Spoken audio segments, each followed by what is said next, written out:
సంవత్సరాల తరబడి ఎన్ని మందులు వాడినా మీ మోకాల నొప్పులు తగ్గట్లేదా? ప్రాణ పెయిన్ క్లినిక్ లో అత్యాధునిక చికిత్స.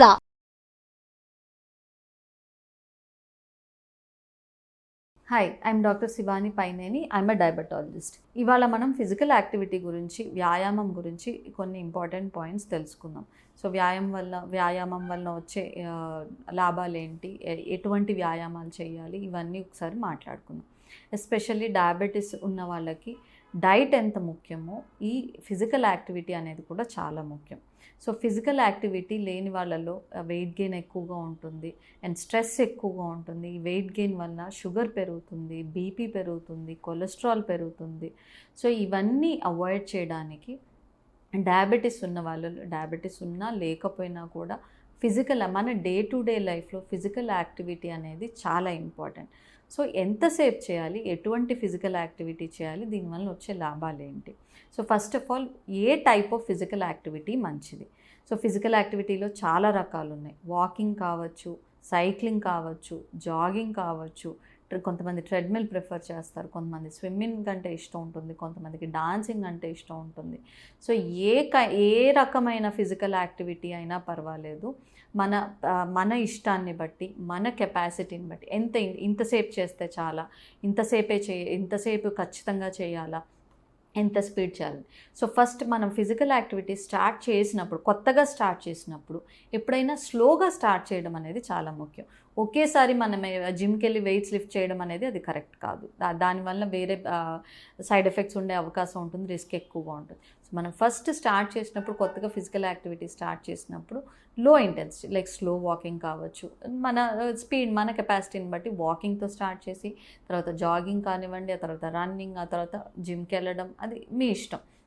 బట్ ఎప్పుడు స్టార్ట్ చేసినా కూడా లో ఇంటెన్సిటీతో స్టార్ట్ చేయడం అనేది చాలా ఇంపార్టెంట్.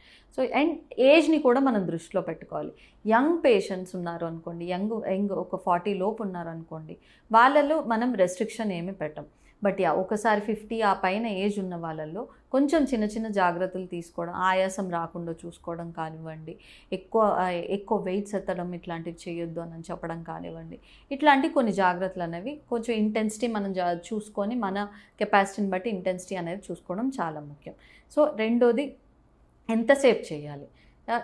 మినిమం అట్లీస్ట్ ఒక 1/2 hour to 40 minutes per day. అది మీరు కంటిన్యూస్గా చేసినా పర్వాలేదు. ఒకేసారి చేయలేకపోతున్నామంటే బ్రేక్స్ చేసుకొని, మార్నింగ్ ఒక 20 మినిట్స్, ఈవినింగ్ ఒక 20 మినిట్స్, ఎస్పెషల్లీ పెద్దవాళ్ళలో కంటిన్యూస్గా 1/2 అవర్ 40 మినిట్స్ నడవాలి అని అంటే నాకు ఇబ్బందిగా ఉంది, కాళ్ళు నొప్పులు వస్తున్నాయి అన్నప్పుడు బ్రేక్ చేసుకొని 2 సార్లు 3 సార్లు చేసుకోమని చెప్తాము. అలా అయినా పర్వాలేదు. అండ్ ఎన్నిసార్లు చేయాలి? అట్లీస్ట్ వారానికి ఒక 5 టైమ్స్ అయినా రెగ్యులర్గా ఫిజికల్ యాక్టివిటీ అనేది ఉండడం చాలా ఇంపార్టెంట్. అండ్ కన్సిస్టెన్సీ అంటే ఇప్పుడు ఒక వారం రోజులు చేసాం, మళ్ళీ ఒక వారం 10 రోజులు మానేసాం, సో దానివల్ల ఉపయోగం ఉండదు. సో ఏది చేసినా, డైట్ అయినా, ఫిజికల్ యాక్టివిటీ అయినా, ఇది కన్సిస్టెన్సీ అనేది చాలా ముఖ్యం. రెగ్యులర్గా చేయడం అనేది చాలా ముఖ్యం. అండ్ ఎక్సర్సైజ్ చేసేటప్పుడు, ఫిజికల్ యాక్టివిటీ చేసేటప్పుడు ఎటువంటి జాగ్రత్తలు తీసుకోవాలి? ఎస్పెషల్లీ డయాబెటీస్ ఉన్నవాళ్ళు. ఫస్ట్ థింగ్, మనము వాకింగ్ కానివ్వండి, ఏదైనా జిమ్కి వెళ్ళేటప్పుడు, కొంతమంది జిమ్కి వెళ్ళి హెవీ వర్కౌట్స్ చేస్తారు. ఈవెన్ పెద్దవాళ్ళు వాకింగ్కి వెళ్ళేటప్పుడు కానివ్వండి, మనం వెళ్ళే ముందు చిన్న స్నాక్ ఏదైనా తీసుకొని వెళ్ళడం. ఒక గ్లాస్ ఆఫ్ మిల్క్ కానివ్వండి, ఏదైనా ఒక చిన్న ఫ్రూట్ కానివ్వండి, ఇలా ఏదైనా హెల్తీగా ఒక స్నాక్ తీసుకొని వెళ్తే మన ఫిజికల్ యాక్టివిటీ తర్వాత లో షుగర్ అవ్వకుండా మనల్ని మనం కాపాడుకోవచ్చు. రెండోది, హైడ్రేషన్. ఇప్పుడు ఎస్పెషల్లీ హెవీ వర్కౌట్ చేసేటప్పుడు, జిమ్లో వర్కౌట్ చేసేటప్పుడు, హెవీ వెయిట్ లిఫ్టింగ్ చేసేటప్పుడు మనకి బాగా చెమటలు పడతాయి. ఈ చెమటలు పట్టడం వల్ల డీహైడ్రేట్ అవ్వడం అనేది చాలా కామన్గా చూస్తాం. సో మన ఈ వర్కౌట్ చేసేటప్పుడు కానివ్వండి, చేసిన తర్వాత కానివ్వండి, వాటర్ ఎక్కువగా తాగడం, మనల్ని మనం హైడ్రేట్ చేసుకోవడం అనేది చాలా ముఖ్యం. సో ఇట్లాంటి చిన్న చిన్న జాగ్రత్తలు తీసుకోవడం అనేది మనం కామన్గా చేయాలి. సో ఎస్పెషల్లీ డయాబెటీస్ ఉన్న వాళ్ళు ఇంకా కొంచెం ఎక్కువ జాగ్రత్తలు తీసుకోవాలి. డీహైడ్రేట్ అవ్వకుండా కానివ్వండి, షుగర్ లో అవ్వకుండా కానివ్వండి, కొంచెం జాగ్రత్తగా ఉండాలి. అండ్ ఏజ్ బట్టి జాగ్రత్తలు తీసుకోవడము. సో చిన్నవాళ్ళల్లో 50-40 లోపు కొంచెం ఇంటెన్స్ వర్కౌట్ కూడా చేసుకోవచ్చు అని చెప్తాము. బట్ ఒక ఏజ్ దాటిన తర్వాత మన హార్ట్ కండిషన్ బట్టి, మన కెపాసిటీని బట్టి చిన్న చిన్న జాగ్రత్తలు తీసుకోవాలి. నెక్స్ట్ వచ్చేసి ఎంతసేపు చేయాలి, ఏం చేయాలి అనే దాని గురించి మాట్లాడుకుందాం. అండ్ ఫిజికల్ యాక్టివిటీ వల్ల మనకున్న బెనిఫిట్స్ ఏంటి? ఫస్ట్, డయాబెటీస్ ఉన్న వాళ్ళల్లో physical activity some form of muscle movement ఉంటే ఇన్సులిన్ రెసిస్టెన్స్ అనేది తగ్గుతుంది. మనకు తెలుసు టైప్ 2 డయాబెటీస్ ఎందుకు వస్తుంది? ఇన్సులిన్ రెసిస్టెన్స్ వలన వస్తుంది. అంటే ఇన్సులిన్ మన బాడీలో ఉత్పత్తి అయ్యే ఇన్సులిన్ని మన మజిల్స్ కానివ్వండి, లివర్ కానివ్వండి, మన బాడీలో ఉన్న ఆర్గన్స్ సరిగ్గా యూటిలైజ్ వాడుకోలేదన్నమాట. ఎప్పుడైతే ఈ మజిల్ మూమెంట్ ఇవి ఎక్కువగా ఉంటాయో, ఫిజికల్ యాక్టివిటీ ఉంటుందో, ఈ ఇన్సులిన్ రెసిస్టెన్స్ని మనం తగ్గించుకోగలుగుతాం. ఈ ఇన్సులిన్ రెసిస్టెన్స్ని తగ్గించినప్పుడు ఏమవుతుంది, మన మజిల్స్ కానివ్వండి ఇవి ఎక్కువగా మనం తిన్న గ్లూకోజ్ కానివ్వండి ఇవన్నీ ఎక్కువగా అబ్జర్వ్ చేసి బర్న్ చేస్తుంది కాబట్టి, అండ్ మోరోవర్ ఈ మజిల్ మూమెంట్ వల్ల ఇన్సులిన్ రెసిస్టెన్స్ని తగ్గించుకోవచ్చు. సో దీనివల్ల మన ప్యాంక్రియాస్ మీద పడే ప్రెషర్ని తగ్గించుకోవచ్చు. సో ఇది first important benefit of physical activity. Diabetes ఉన్న వాళ్ళు ఇన్సులిన్ రెసిస్టెన్స్ని తగ్గిస్తుంది. రెండోది ముఖ్యమైనది వెయిట్ లాస్ అనేది డయాబెటీస్ ఉన్న వాళ్ళకి కానివ్వండి, డయాబెటీస్ కాకుండా హైపర్ టెన్షన్ కానివ్వండి, థైరాయిడ్ ఉన్న వాళ్ళకి, కొలెస్ట్రాల్ ఉన్న వాళ్ళకి, వీటన్నిటికీ వెయిట్ లాస్ అనేది చాలా ముఖ్యం. ఎస్పెషల్లీ మన ఇండియన్ పాపులేషన్లో చూసుకుంటే ఓవరాల్ వెయిట్ కన్నా కూడా అబ్డామినల్ ఫ్యాట్ ఎక్కువగా చూస్తుంటాం, వెయిస్ట్ సర్కంఫరెన్స్ ఎక్కువగా ఉండడం చూస్తూ ఉంటాం.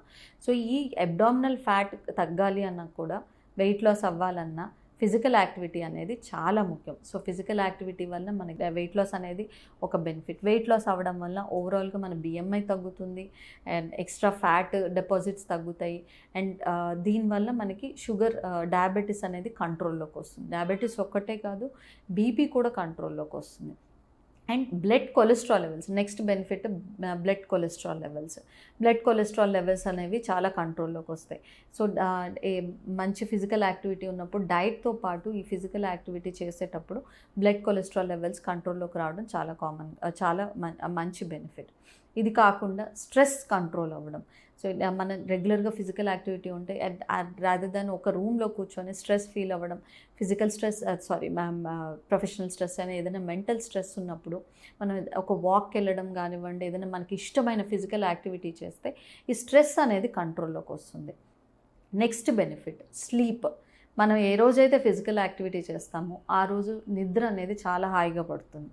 ఫిజికల్ యాక్టివిటీ లేని రోజుతో కంపేర్ చేస్తే ఫిజికల్ యాక్టివిటీ ఉన్న రోజు మనకి నిద్ర హాయిగా పడుతుంది.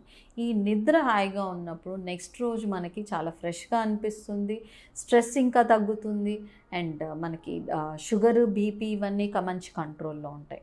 సో ఇవన్నీ మన ఫిజికల్ యాక్టివిటీ వల్ల ఇవన్నీ యాడెడ్ బెనిఫిట్స్. సో ఎప్పుడైనా షుగర్ ఉన్న వాళ్ళు కానివ్వండి, అండ్ డయట్ కంట్రోల్తో పాటు ఫిజికల్ యాక్టివిటీ చేయడం అనేది చాలా ముఖ్యం. సో ఫిజికల్ యాక్టివిటీ ఉండడం వల్ల షుగర్స్ కంట్రోల్ అవుతాయి, వెయిట్ లాస్కి హెల్ప్ అవుతుంది, మన ఇన్సులిన్ రెసిస్టెన్స్ తగ్గడం వల్ల ప్యాంక్రియాస్ హెల్త్ని కాపాడుకోగలుగుతాము, బ్లడ్ ప్రెషర్ కంట్రోల్లో ఉంటుంది, బ్లడ్ కొలెస్ట్రాల్ లెవెల్స్ కంట్రోల్లో ఉంటాయి, థైరాయిడ్ లెవెల్స్ కంట్రోల్లో ఉంటాయి. సో ఓవరాల్గా ఏదో ఒక ఫిజికల్ యాక్టివిటీ, అది ఆ ప్రిఫరెన్స్ అనేది ఇండివిజువల్ని బట్టి డిపెండ్ అయి ఉంటుంది. ఎవరికి ఇష్టమైన ఫిజికల్ యాక్టివిటీ ఏ ఫామ్లో అయినా పర్వాలేదు, డాన్స్ అయినా, వాకింగ్ అయినా, ఏ ఎక్స్ట్రీమ్ అయినా చిన్న జాగ్రత్తలు తీసుకొని చిన్న జాగ్రత్తలు పాటించుకుంటూ మనం ఫిజికల్ యాక్టివిటీ చేసుకోవడం చాలా ముఖ్యం. అండ్ ఒక ఏజ్ దాటిన తర్వాత ఎప్పటికప్పుడు హార్ట్ హెల్త్ చెక్ చేసుకోవడం కూడా చాలా ముఖ్యం. ఎందుకంటే ఈ రోజుల్లో చాలా కామన్గా చూస్తున్నాం, చాలా యంగ్ ఏజ్లో ఎస్పెషల్లీ వర్కౌట్స్ చేసేటప్పుడు హార్ట్ అటాక్స్ వచ్చి చనిపోవడం కానివ్వండి, వర్కౌట్ చేయకపోయినా ఒక ఏజ్ దాటిన తర్వాత ఈ హార్ట్ అటాక్స్ అనేవి చాలా కామన్గా చూస్తున్నాం. సో ఈ ఫిజికల్ యాక్టివిటీ వీటితో పాటు ఎప్పుడైతే మనం ఇంటెన్స్ ఫిజికల్ యాక్టివిటీకి వెళ్ళే ముందు హార్ట్ హెల్త్ ఎలా ఉందనేది చెక్ చేసుకోవడం కూడా చాలా ఇంపార్టెంట్. సో హెల్తీగా తినడం, రెగ్యులర్ ఫిజికల్ యాక్టివిటీ ఉండడం మన హెల్త్కి చాలా మంచిది.